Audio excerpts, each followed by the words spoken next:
Recently we have seen many leaks and rumors about the Galaxy S24 series. We have even seen leaked images of the Galaxy S24 series screen protectors.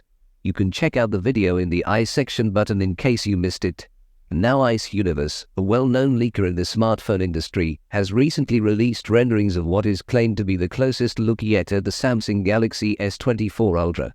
The renderings shows a device that is largely similar to its predecessor, the Galaxy S23 Ultra, but with a few key differences. One of the most noticeable changes is the new camera module on the back of the device. The module is now larger and more rectangular, with a more pronounced bump.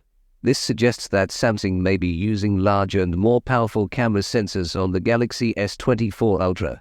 Another change is the new display design.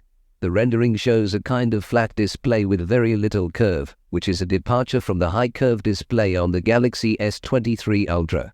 The less curved display may give the Galaxy S24 Ultra a more premium look and feel, and will make the device easier to handle.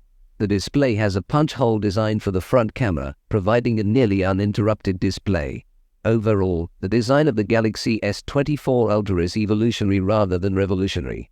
Samsung is sticking with the same basic design language that it has been using for the past few years, but with a few key refinements. In my opinion on the design, I think the design of the Galaxy S24 Ultra is solid but uninspired. It is clear that Samsung is playing it safe with the design of this device, which is understandable given the success of the Galaxy S23 Ultra. However, I would have liked to see Samsung take some more risks with the design of the Galaxy S24 Ultra.